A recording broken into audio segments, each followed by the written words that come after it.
Okay, great.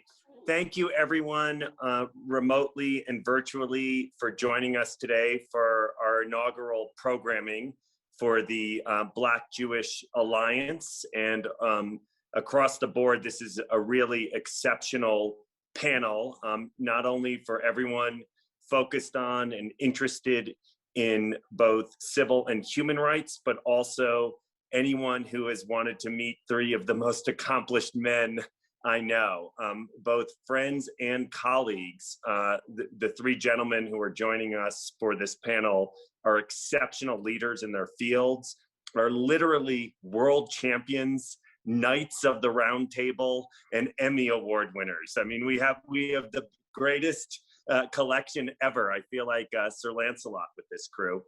And I just want to start off by sharing a little bit of my personal history and connectivity to this subject matter, and also introduce my friends and colleagues on the Zoom with us who will do the same, and then we'll get into a really great conversation and share all of our collective aspirations and thoughts around the subjects we want to cover. So I'll start really briefly, but my grandfather, Max Delson, was a fundamental figure during the civil rights movement. And the home that my mother and aunt and uncle grew up in was filled with the dominant players of the civil rights movement. And it was an incredibly inspirational time for them as laws were changed and as the fights that were fought were gaining victories and progress. And specifically, my grandfather began his journey into civil rights in the 20s and 30s, and was best friends with Roy Wilkins, whose son Roger Wilkins ended up being the eulogist at my Uncle Arthur's funeral, and was my Uncle Arthur's best friend. And my other great ally of my grandfather's was A. Philip Randolph, who was also his partner and great friend. And my grandfather was an attorney who helped legislate and create the Pullman Porters Union, which was one of the instrumental elements of equal protection under the law for Black workers, and was the first Black union in the United States, and an exceptional victory for all. And subsequently, he helped form the Mid-Manhattan branch of the NAACP and was a national member of the board of directors of the NAACP, among a series of things that he did in the civil rights movement. And then as the African nations were emerging into statehood and self-determination, a word that Rick, Ozwald, Larry, and I use a lot around ourselves and our own purpose, and the emerging leaders from Africa came to the United States, and they asked Roger Wilkins, they asked A. Philip Randolph, we need somebody who can help draft up our constitutions. And we hear that most Americans are racist, and we need somebody we can trust and approach. And they introduced them to my grandfather, who ended up helping actually write some of the constitutions and the declarations of independence for the emerging African nations. So really deep connection. So that's some of my personal history. And then creatively, I have been driven by opportunities to amplify voice and amplify story and bring stories to the world that maybe haven't been told or focused on.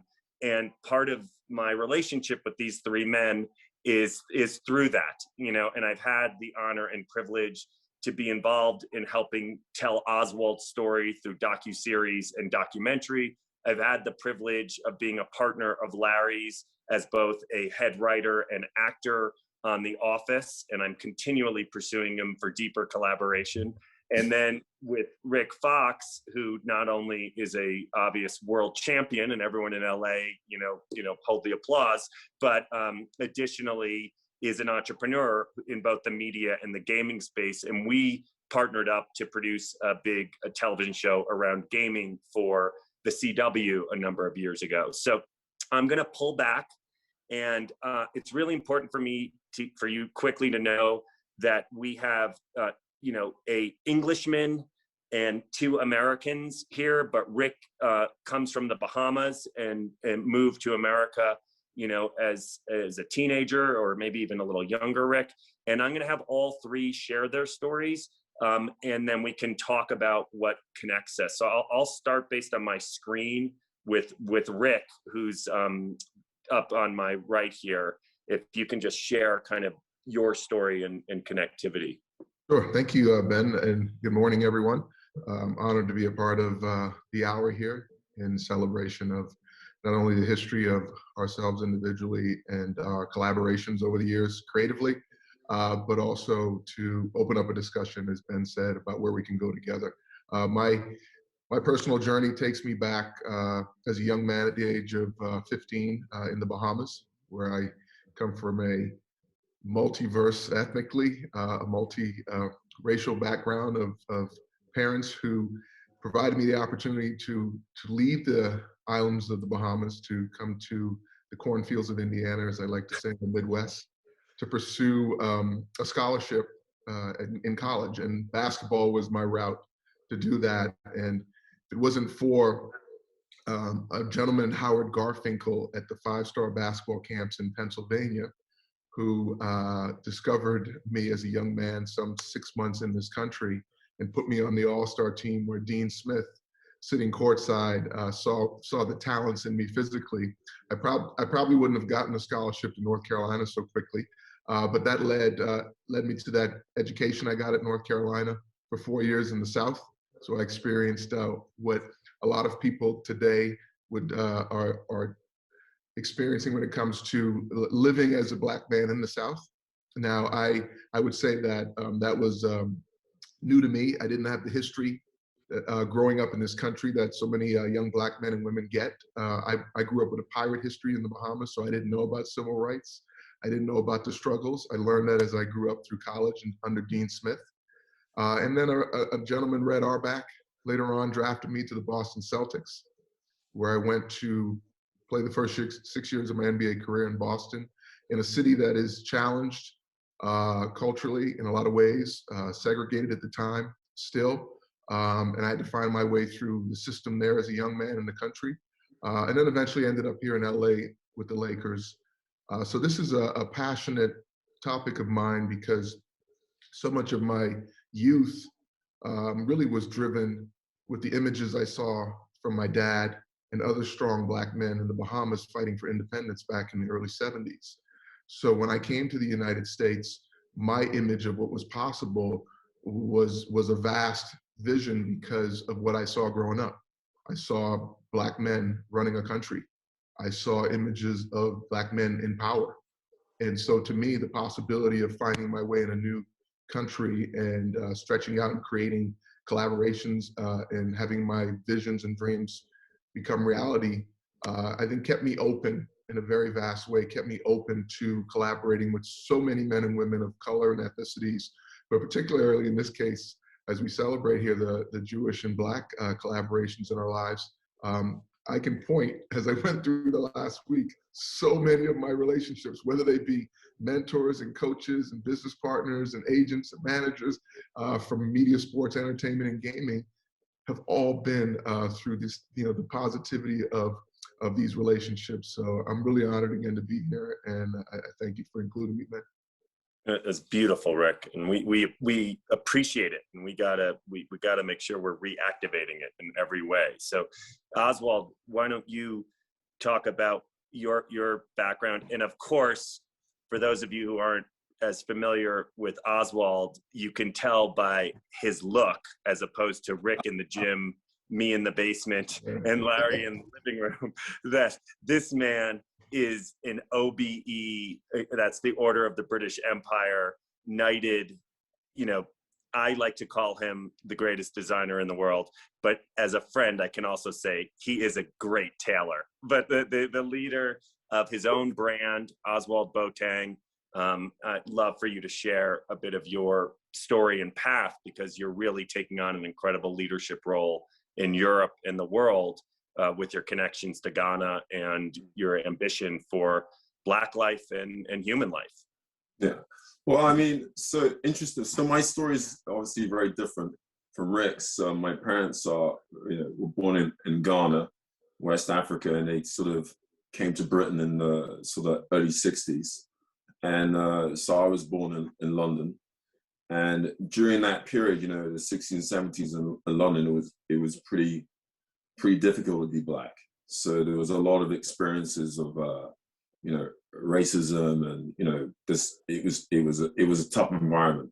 But because of my African roots and my father being an academic and also was very much a part of the movement of independence from the Brits, I had a real sense of, there was always this conversation in the house, is what you're going to be able to do to contribute to go back home? What are you going to bring back to support the culture? So that was my backdrop. So obviously I was experiencing being a minority in school, basically majority. I mean, I think there was like 2 Black kids in my school, and so, it was a very interesting environment, right? And so one of the things I had to learn is to basically keep my focus and navigate and also be accepted. So what was very interesting, that's kind of set the tone for my future, right? So as I went through school life and discovered I had a talent for design, a very good friend of mine was about 17, 18 years old, told me about Savile Row. Said, listen, why don't you go down to Savile Row and check it out? I think you'll find it really interesting. I said, look, and that's a dusty old street of old men. I mean, I'm not going to go down there. Why would I want to do that? Anyway, so I went down there, and the first store I came to was a shop called Tommy Nutter, who happened to be a very famous tailor at the time, who dressed the Rolling Stones, the Beatles. I mean, basically it was a rock star tailor. So then I'm 18, he comes out of his store, he sees me in my suit, and he looks at me and he goes, I like your suit. I'm 18, I'm like, I made it, and he sort of says, well, look, let's come inside and let me show you how I make traditional suits. It's a traditional way of making suits. So I go in and he shows me this handcraft, hand canvas, approach to tailoring. And then as I saw him do that, I looked at him and I realized that he was more than a tailor. He was actually a designer, but he didn't define himself as such. And so as I walked out of that store, I realized that was the opportunity. I could fuse 2 worlds together. I could fuse the world of tailoring and I could fuse the world of design. And if I could do that, I could create something very unique on this institutional street called Savile Row, which in fact at that time, and we're talking basically mid-80s at this point, Savile Row was basically the bastion of British culture. If I could, in a way, open the shop there and bring something new to it, I could influence the culture as a whole. So at that point, that came very clear to me. That was a way forward. And it took me, I think it took me 8 years later. In fact, that's about the time I met you. And you met me when I opened my store on Savile Row, and you were convinced that I needed to be on TV. And then we ended up doing something together, and the rest is kind of history. It went on from there to House of Boateng and the Man Story, and so the thing for me, this discussion is really interesting because for me, you've been a big catalyst to promotion, actually, and that's where that's why I think there's a real opportunity here. I mean, I remember when I came to LA and we talked about doing a TV show together, how you had to convince me to do that, right? But you're determined, Ben. And lo and behold, we create a House of Boateng, and I'm really happy to be here. And I think this is a great conversation, and it's great to hear these stories because I think it's interesting because you've got the African, you've got the Caribbean, and you've got the American, all Black, coming from different perspectives, and I think that's actually fantastic. And it takes a Jew without a home to bring us all together. That's beautiful, Ozwald, and I really appreciate that. And I would reinforce as well, our friendship, our partnership, our dialogue. Same with Rick. Rick and I ran together back in the day when we had a little window of single life. And I would just also add, Ghana is an incredible place in Africa, both riddled with horrific past and unconscionable evil, through what happened as people were brought from the center of Africa and sold into bondage and slavery. But it is also a place that I have always found deep connections with the Ghanaians, because they are the traders. They are the ones who are moving the product, and they themselves are not only the entrepreneur, major entrepreneurs in Africa, but I always related that to them as a Jew, because we didn't quite own anything, but we could trade everything. And I always felt deep connectivity, and I think we always recognized that within each other, and that shared bond and that shared identity as well, and that shared purpose.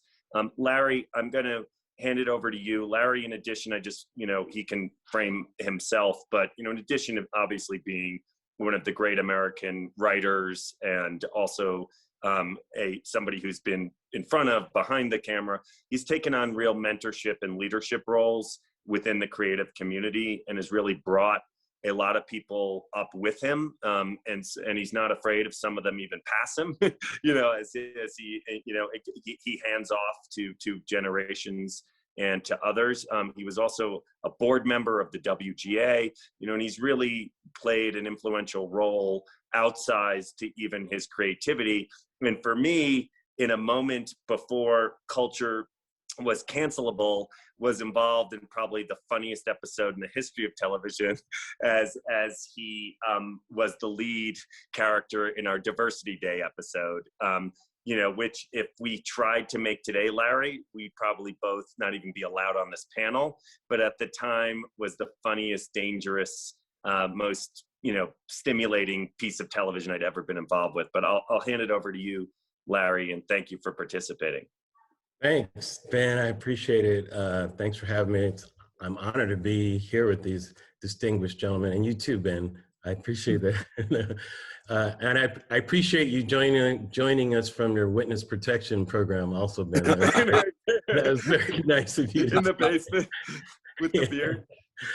It's great that they allow you to have a few, a little bit of time to go on the internet and all that kind of stuff. I appreciate your parole officers doing that. Very, very kind of them. Yes, as the American Black, I guess I've been Black in America long enough to have started off colored, actually. Oh man, that's how long I've been Black. We were colored, then we were Negro. We were Black for a while, then we were Afro-American. People of color, African American.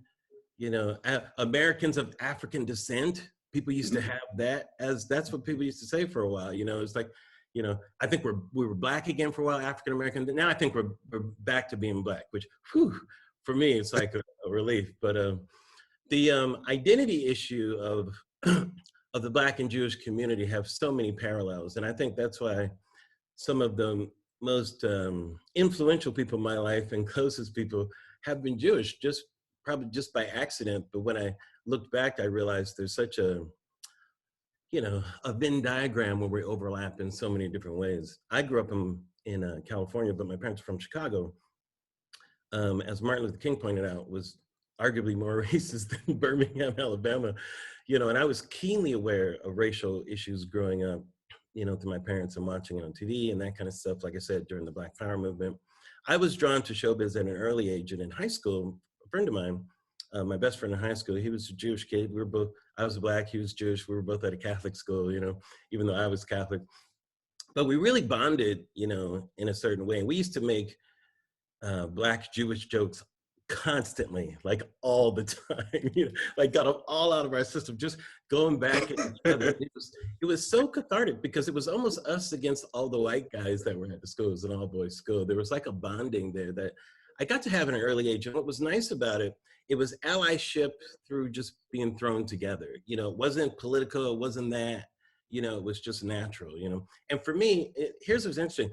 At that age, I was like, how come, it's funny, white people, in a bad light, but sorry, next time don't be racist, right? But it's, I was like, how come white people hate Jewish people? Aren't they white? Like, what's going on? Like, I didn't understand what anti-Semitism was. I just didn't get it. Like, black people, it's the color of our skin. I thought, well, they see that we're black, so they think there's something wrong with us. As much as I knew that was wrong, like I saw how it worked, but I honestly did not understand what anti-Semitism was. And it was through my friendship with my Jewish pal that I came to understand what that was and dove into it. You know, I chose a life of showbiz, doing stand-up comedy, and it's funny, I was as influenced by what I'll call Jewish comedy as I was by what I'll call black comedy. My heroes were Groucho Marx. My brother and I we used to listen to old radio programs of Jack Benny, people like that. As a writer, I was really drawn to people like Neil Simon and Woody Allen during that time and their style of writing. As a performer, drawn to Richard Pryor, and, you know, Cosby and some of those people and their styles. So I've always had a mix of things. And even when I started in the business as a stand-up comedian, I didn't do what's called the Chitlin circuit, you know, playing the black clubs. There was nothing against it, but I was always thrown into broader situations. I was usually the only black kid in a white school and that sort of thing. And I kind of related to the world from that standpoint. It's kind of interesting. You know? And I found myself, while I was doing stand-up, that there was kind of a wall between who I was, my particular identity, and what the world thought I should be. And I'll elaborate on that more. Like at that time, probably during the 80s or stuff, like Hollywood felt that to be black and authentic, you had to come from the ghetto, you had to talk a certain way, you had to be, I'll say, uneducated, but you were, you know, wise. That's how, you know, but they made sure that you seemed uneducated, you know, and I didn't like that. You know, I said, what's wrong with a smart black man? In the 60s, we had all different types of black comedians. You'd have to be one type. We had Flip Wilson, who was kind of a vaudevillian comedian. We had Bill Cosby, who was a storyteller. You had Red Fox, who was like Party Records, you know, and was kind of a dirty comic. You had Godfrey Cambridge, who would be called a hipster right now. You had Dick Gregory, who was a smart political comedian. You know, you had many different, black comedians came in many different types. They didn't have to have one experience. It was more broad, but it got narrowed during this particular time. And there was a brilliant film called Hollywood Shuffle that Robert Townsend made, where he kind of lampooned the satire on that. And at the same time, kind of a black entrepreneurship started in Hollywood with Spike Lee leading the charge, Keenan Ivory Wayans, who did In Living Color, which was my break in the showbiz. And Keenan was a huge inspiration to me that we just needed to tell our own stories and do what I call control the narrative, you know. And it was a huge lesson for me, and I've guided my career ever since, that I have to be responsible for the stories that are told about me out there as much as I can. And if I can help it, help others come along to help tell those stories too. Put something on television that hasn't been there before, and that sort of thing. And one of the things that I guess I was drawn to this when Ben asked me, and by the way, Ben is crazy. He is certifiably crazy. Because he has an unstoppable energy that will draw you up. You cannot listen to Ben long enough without being involved in whatever cause he wants you to be. It takes everything, and it's a gift that you have, Ben. It really is, you know.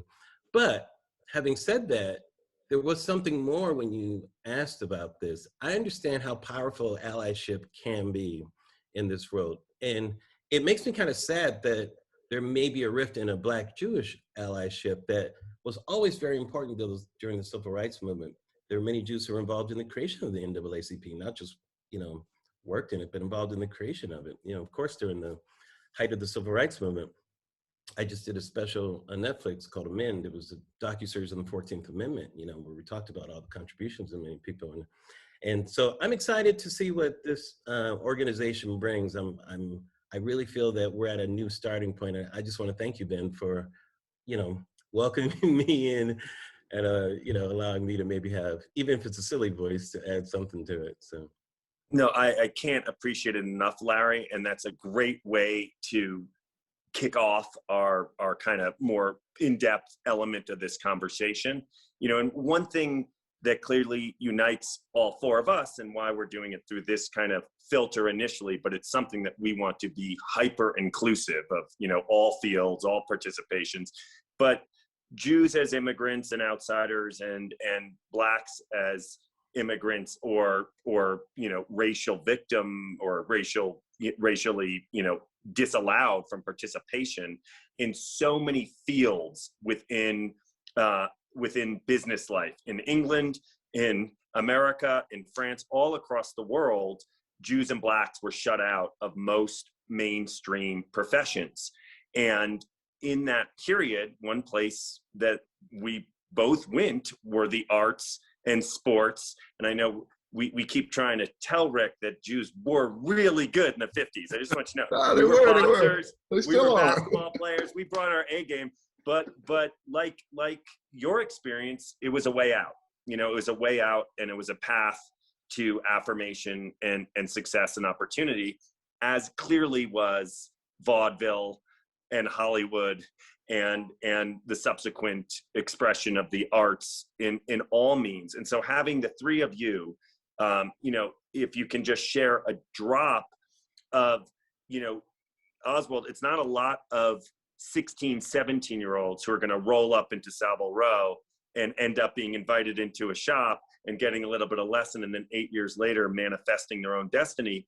But I wonder, had you walked into a law firm with that same energy and attitude as an 18-year-old, or had walked into the city, which is the Wall Street of London, with that same energy and attitude, whether they would have brought you up and tried to teach you arbitrage trading and giving you the keys. It's like, we're allowed to entertain, we're allowed to design, but we're not allowed to arbitrage the piles of money that are moved from one piece to another. That was like the bastion of the Blue Bloods. So really interested in all of you conversations a little bit. You nailed it in the beginning, but do you think there was another choice for you? Like, could you, Larry, have woken up in that moment? Were you deciding between being a lawyer, an ambassador, and a doctor, and a comedian, or you know, was any of it related to the fact that all three of you may have thought, well, there's a path here, I can actually get to success easier than having to fight against, you know, a system that may not want me? That's a very interesting question, Ben. I mean, for me, I think I just took what came to me. You know, what was it seemed like design and this was the calling. But I think my eyes were open, because those days there weren't many opportunities, Ben, and so it was just a question of seeing it and then grabbing it, and that's basically what I did.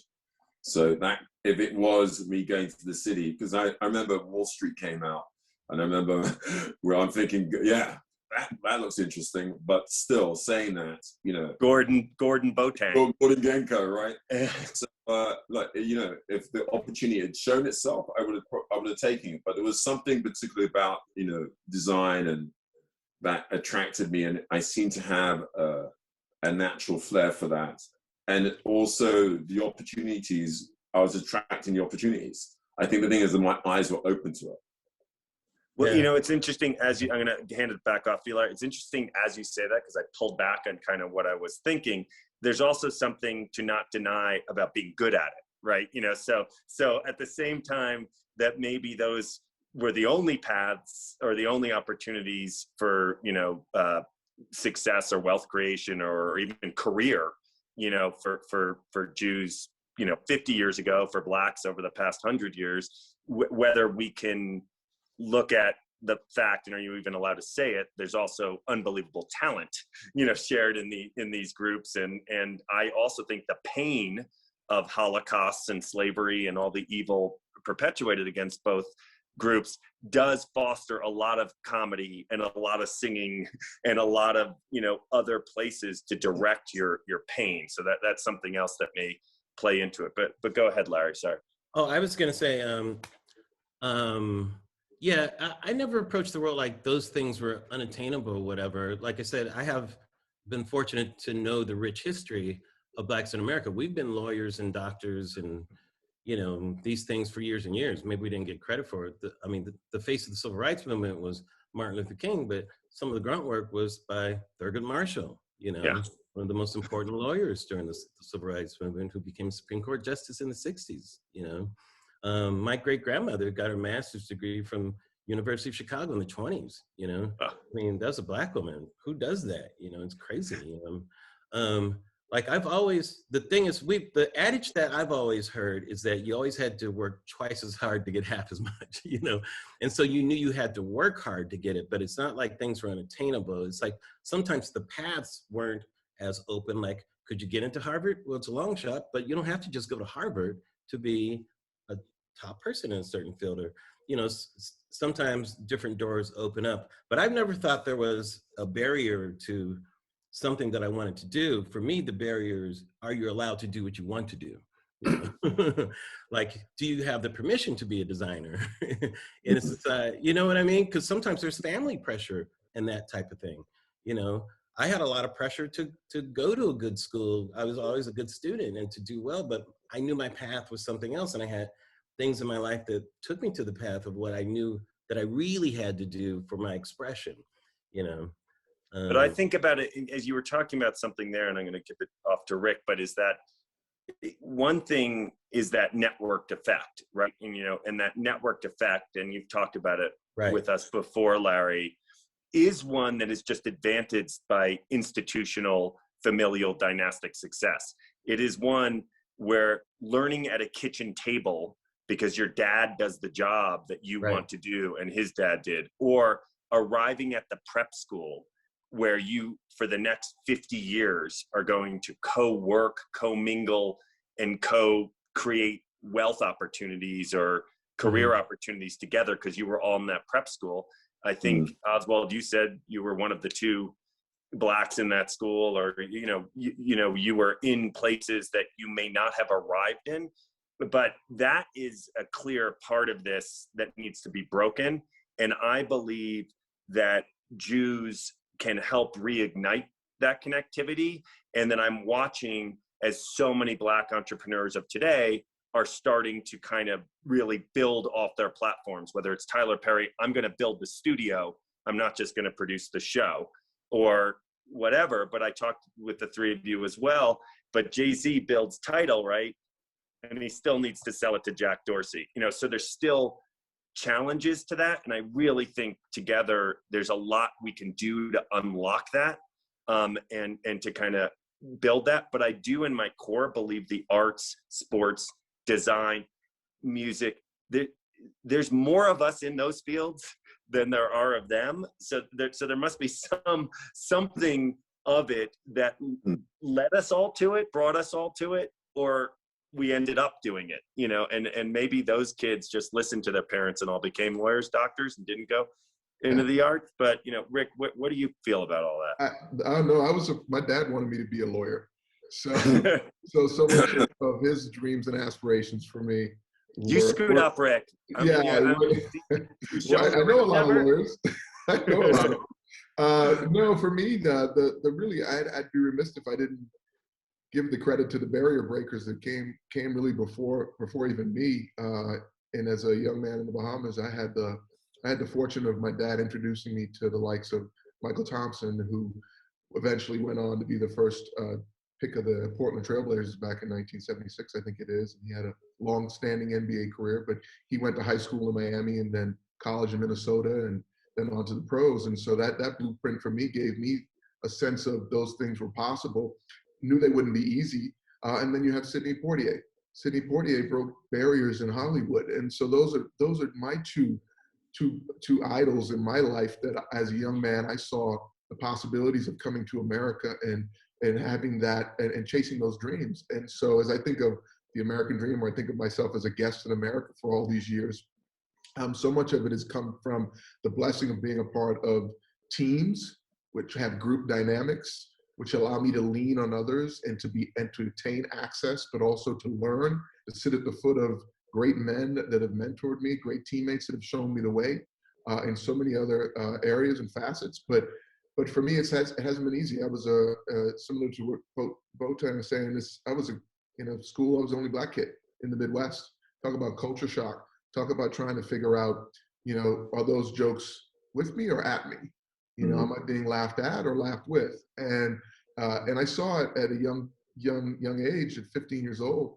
You know, I knew I was different, but so much of the interaction I processed as their need to understand me, not a lack of a desire to accept me. They weren't raised to understand me.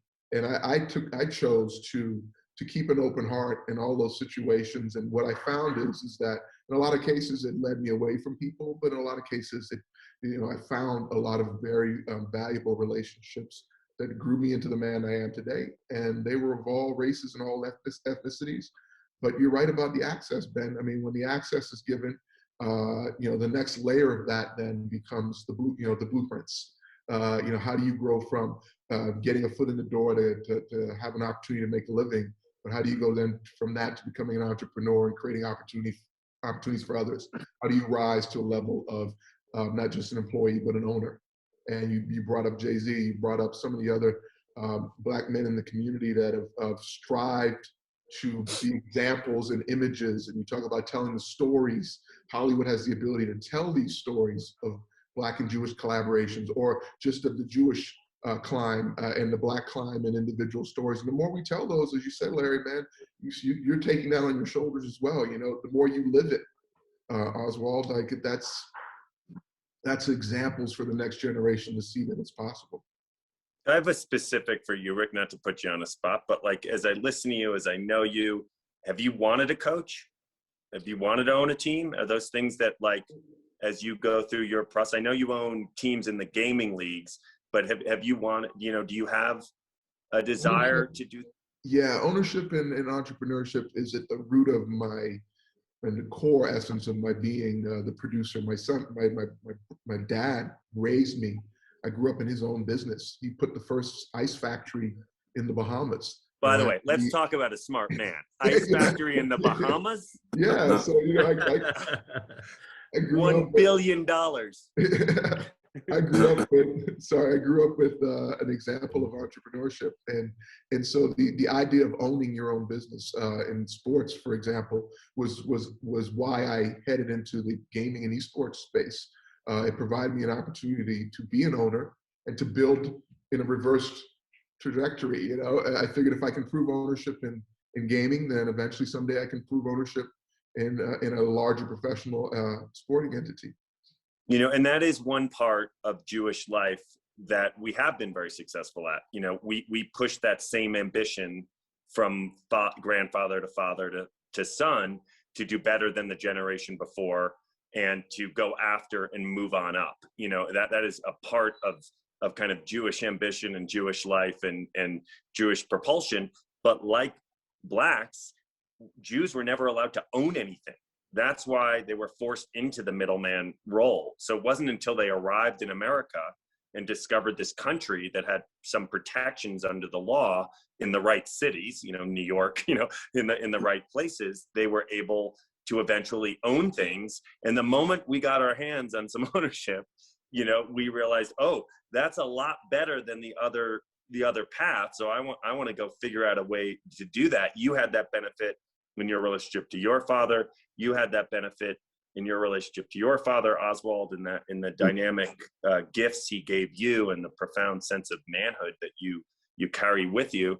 And Larry, it sounds to me that your grandma, really also helped, set you up to succeed. So how do we activate that more? Like, how is that something as for men who are kind of working through our career, going from, professionals to becoming owners, or you own your business, Ozwald, Rick, you're starting to own yours. Larry, you're a creator. How do we manifest, or on your shows, how do you do this? Like, what are the challenges for you, Larry, as you want to kind of help, take somebody from producer to showrunner, which is a television, narrative, or how do you look at all that, and what's standing in your way from institutionally? Well, one of the things, when I was on the Daily Show, I remember joking about that the one benefit that white people don't mind getting is the benefit of the doubt, and it's something that I saw, like, white men writers get all the time, no matter what level they were at. They always got the benefit of the doubt that they could do the job, whereas Black writers always had to overprove. I remember I co-created this show called The PJs. It's with Eddie Murphy. Yeah. It's this animated show, it was stop motion. I did it with my buddy Steve Tompkins. And I remember once and celebrated show, it was really funny, all that stuff.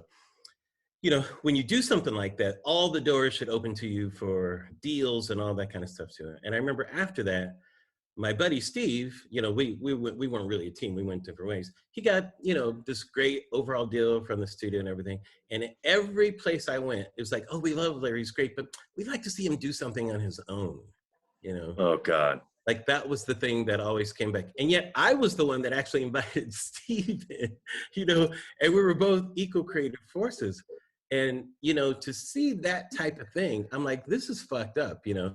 So of course I go on and create the Bernie Mac show and end up hiring Steve on my show, you know, who at the time was still making that big overall deal and I'm making this, you know, or whatever. And the inequities of those types of things I face head on constantly. It's one of the reasons why I joined the Writers Guild board, to fight some of these things. There's, you know, there's a lot of condescension that happens in the business and those sorts of things. And I try to fight that by the images that we put on. When I did the Bernie Mac show, I wanted to have this family that was well-to-do, but we didn't call attention to it. You know, they didn't win the lottery or anything like that. You know, it was this couple, this Black couple who had a great relationship. They weren't yelling and that type of thing. So that wasn't an issue. You know, there was positivity in it that the show wasn't about. That was done on purpose, you know, to send that out there. And I really wanted to make sure. I remember having a conversation with a friend of mine, Janine Sherman at the time. We were writing on a show. She said, Larry, how come there's no Black Seinfeld or something like that? I said, Janine, because you haven't written it yet. And I go, fuck. Wait, he's like, oh, sorry for my language, everybody. I go, but I said, wait, I haven't written it yet either. It's what made me want to write the Bernie Mac show, you know, and to do something that was considered smart and play on that same level and not just be considered, yeah, those Black people are funny. They're really funny, but they're not going to win an Emmy. Sorry, you know, and that sort of thing. It's like, no, we need to be reckoned with on that same level. So those ideas can be broken down. It was my mission, Ben, to break down the way that Hollywood thought about us as entities, because believe me, you know, it was not like that in the 90s. I remember there'd be pile of scripts of Black writers and pile of scripts of white writers. They were thought of differently.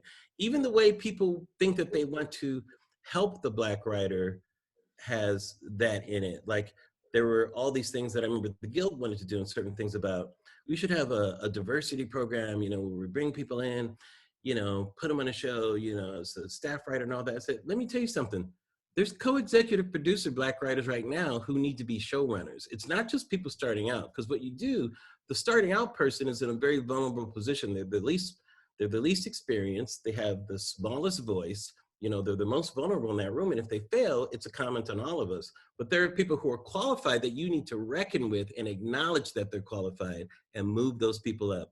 Now, that's what you need to do, you know.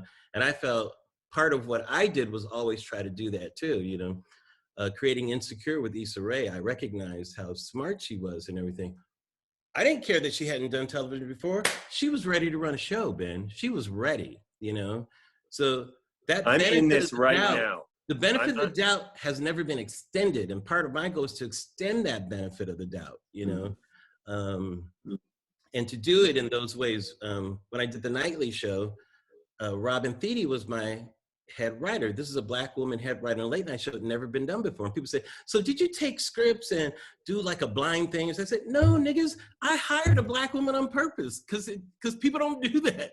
You know, I knew Robin was talented, you know, and I knew what she can do. And now Robin's killing it. She's doing her own shows and all that stuff. Because a lot of times that benefit is not extended because there's a judgment that goes before it, you know. But you took the responsibility to stick your toe in the door. The foot followed. Your knee and elbow wedged it. And I keep it open and say, come on, everybody, come on. Exactly. And you were holding it as the windstorm tried to shut it. We are aware of a history, you know, either totally false narrative that is used by liberal Hollywood, Ben. I'll give you my story real quick for you people. The Bernie Mac show, I won an Emmy for a pilot script, which was historic at the time. No Black writer had ever won an individual Emmy for writing a sitcom. You know, never been done before.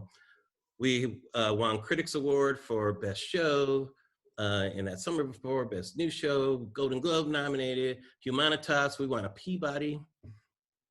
They fired me from that show because they felt I was incompetent.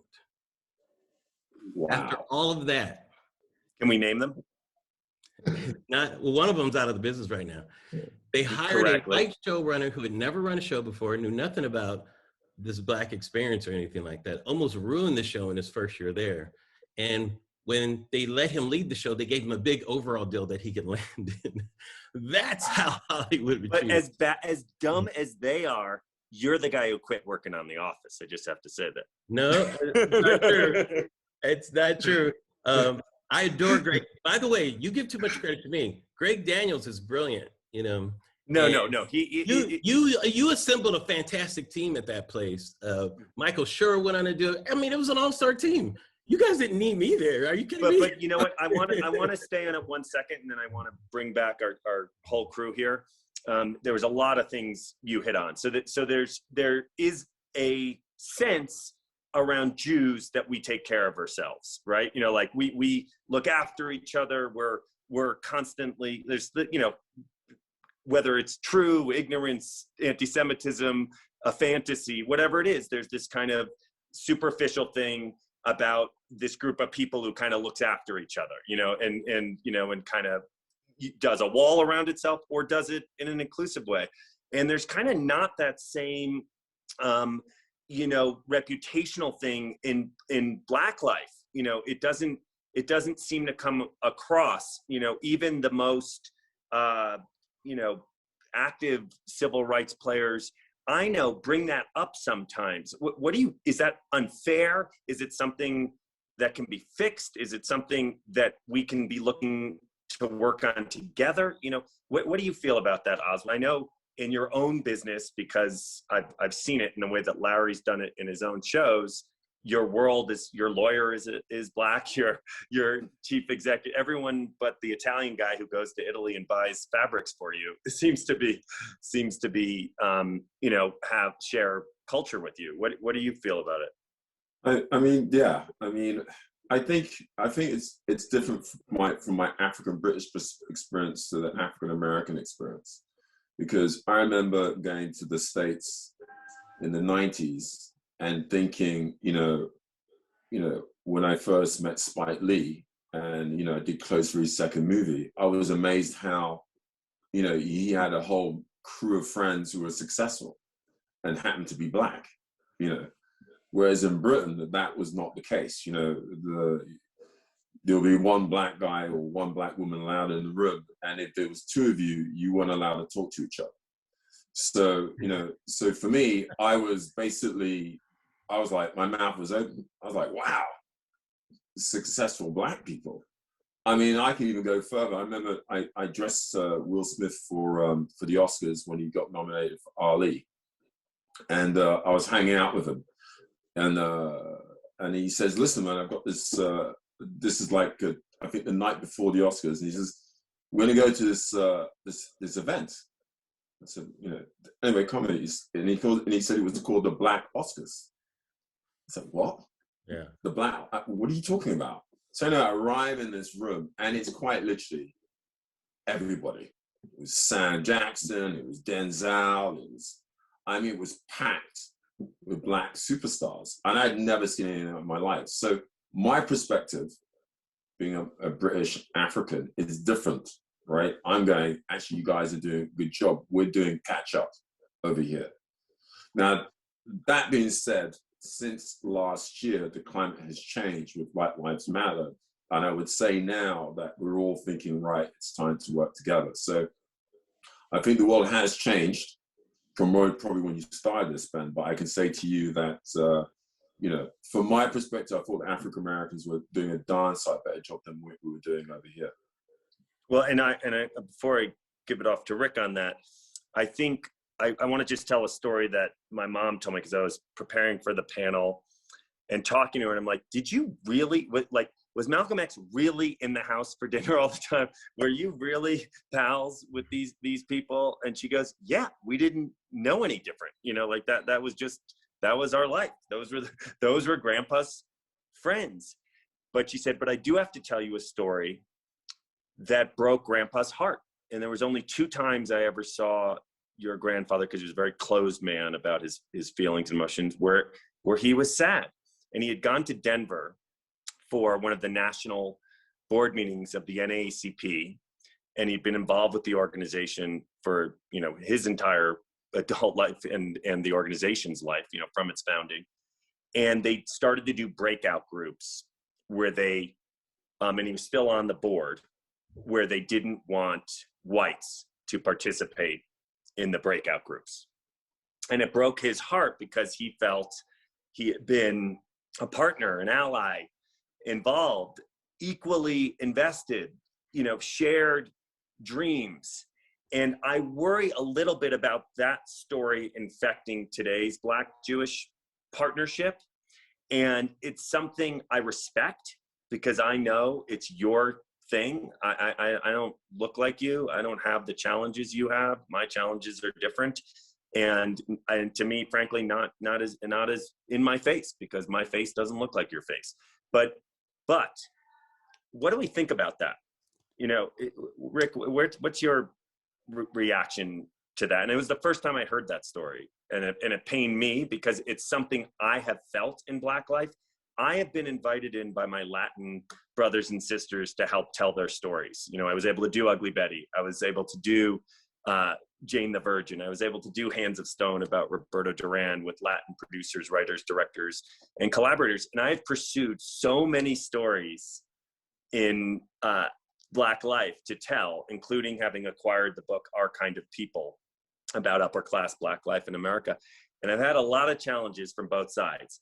White people who say you don't know shit about that, and Black people who say you don't know shit about that. And then the story dies. So what just give me your, just kind of feedback.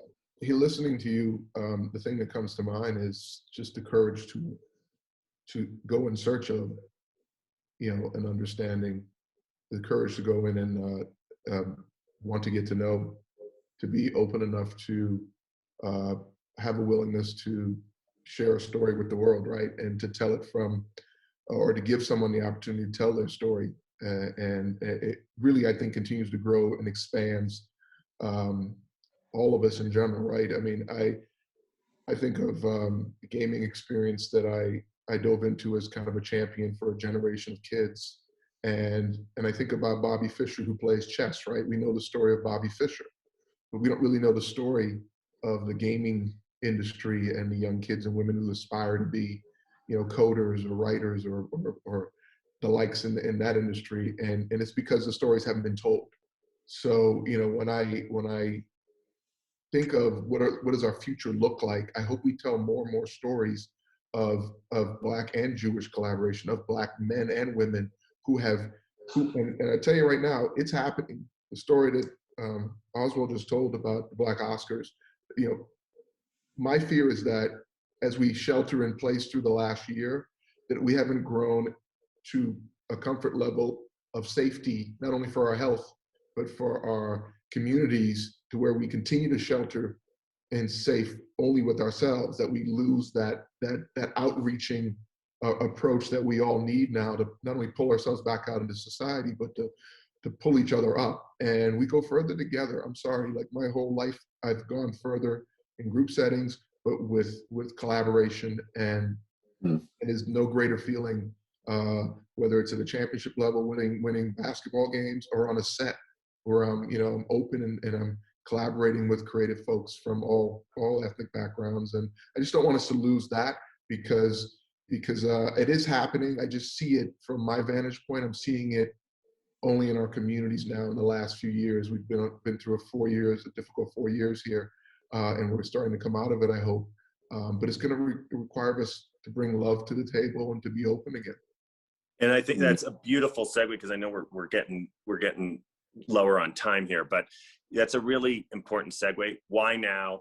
Why us? What do we do?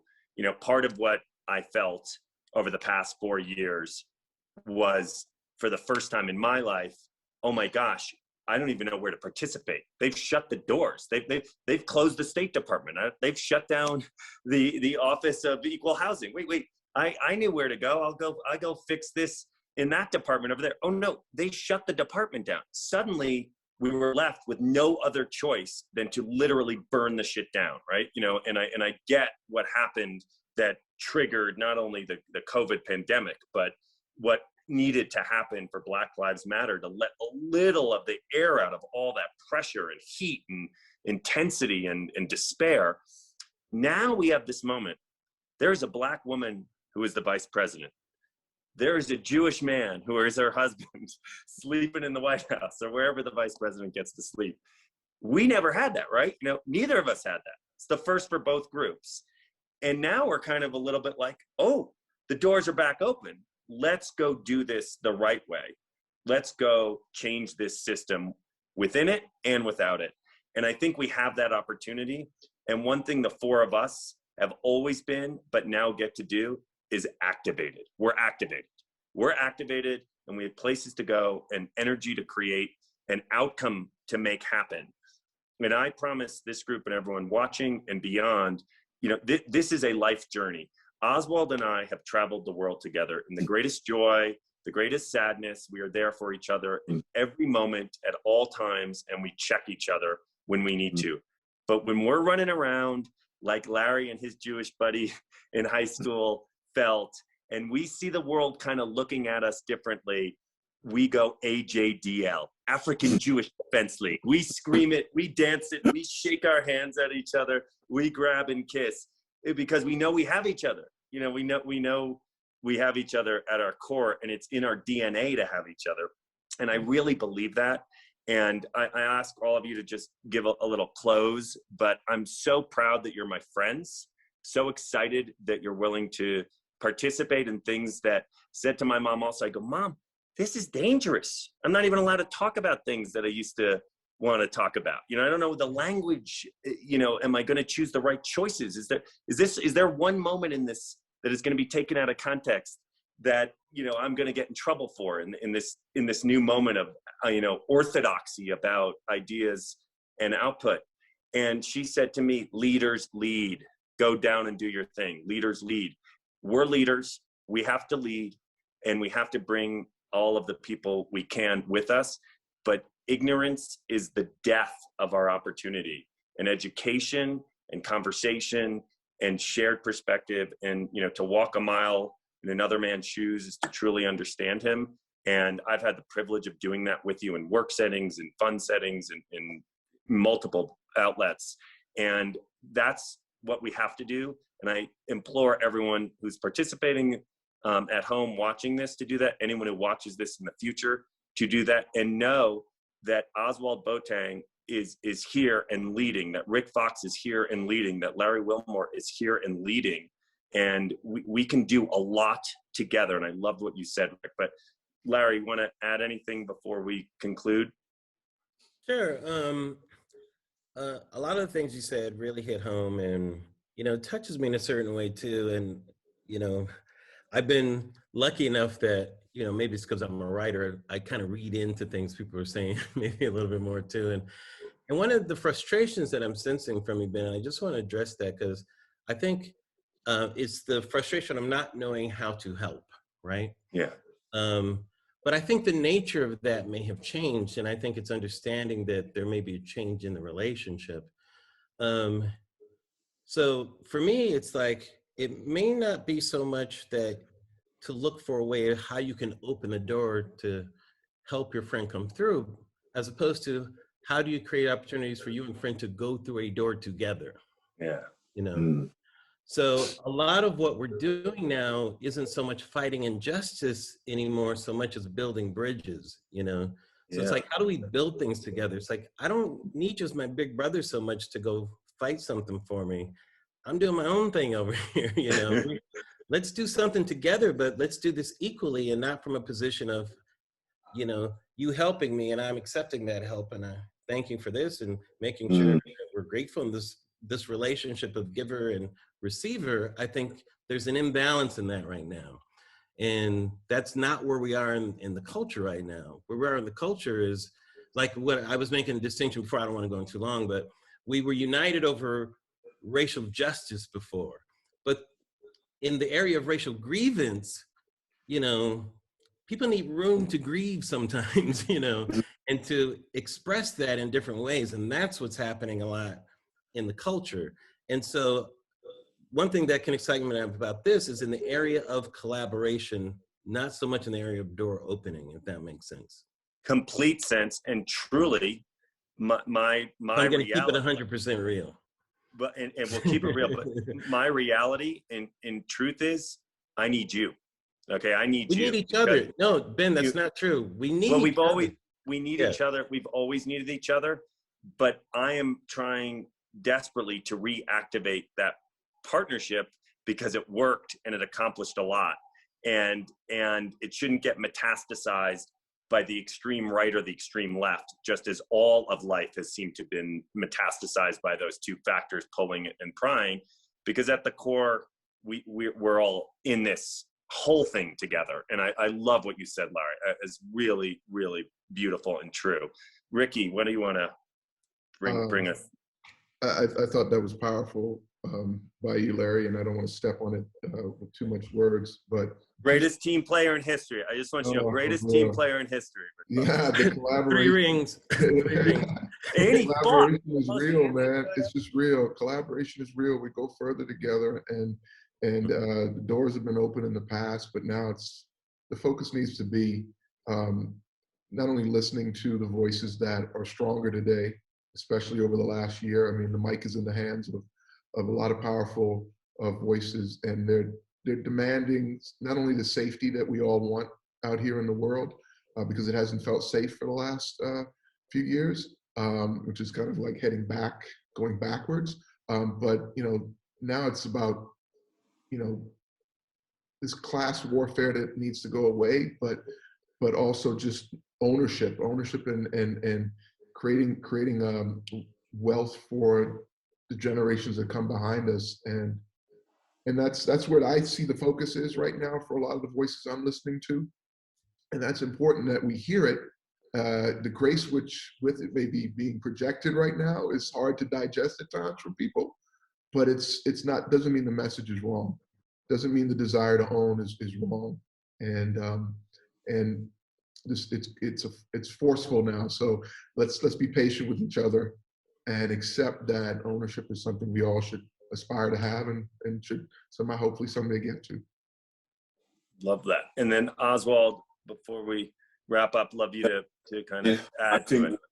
I think what Larry said about grievance is profound. I think there's just a lot of hurt, and a lot of people have been bottling up a lot of pain in business life right across the Black diaspora. But I mean, Black Lives Matter just suddenly ignited so much stuff, I mean, even for myself, when I started looking about my background and history in my business and the level, the obstacle course I had to navigate, and you suddenly start thinking about it, you think, why did I have to go through all of that? So there is a point where, there's grievance, where things need to settle down, take a step back, and also be allowed to shout out your grievance, get out the system. And so there needs to be patience around that. And I think the most important thing, the point of collaboration is absolutely key. You can't do anything alone, right? And so, I mean, it's the only way forward. So I think partnership is key. And I think also what Rick was saying about ownership is important. And the ownership should be encouraged and supported and backed, because it's the benefit, right? Because the thing is this is about a culture now having its voice and actually being heard for a change, because that's been the biggest issue. It's not been heard. But if it has been heard, it's been discounted, or, based on Larry's experience, the constant opportunity working for it, and then being taken away from you, and you go, but why? I've done the work. I've earned it, right? And then even myself, I've been honored by the Queen. I'm in creative director at Givenchy, first, Black designer there. But yeah, here after all of that, I'm still experiencing some ridiculous situations here in this country, in the UK, and I'm baffled, right? But I feel, and I'm an optimist, and I'm feeling that now finally there's a shift. And this is demonstrated by your desire to create this event, and create a platform where you also just listen as well. And then you get a chance to communicate, how how, you know, the Jewish community can support this change. So I think that's, I mean, that's, so I'm very happy to be on here and be able to actually just say how I feel. Well, I love all three of you. I'm so impressed with all of you always on so many levels. And I just thank all the participants who have joined us and given us their time to watch this. I know there were a lot of questions that came in. I'm sorry we don't have time to get to them all. The four of us could keep talking for hours and days. And I promise you, we will all be collaborating together and bringing you forward our own individual and our collective works across all the places we touch and the ideas we pursue. And I just know we have a bright future. We have so much work to do constantly. I want to ensure that unbelievable partnership that really helped forge so much of the best parts of the modern American story can remain together and remain connected. And I know it will. And I just thank everyone again. This has been recorded, so it'll also be available on YouTube and other platforms to watch and share. And I think this is the first of many. And I have a feeling bringing the great designer, the great athlete entrepreneur, the great creative force in Larry together is pretty awesome in and of itself. So I'm proud to be on this, and I took a picture of the screen to save for myself. So I'm honored. Thank you all so much again. To be continued. We will get it done. Much love. Thank you, man. Thank Bye. you, Larry. Oswald, good to see you again. Okay, man. Good to see you. Bye.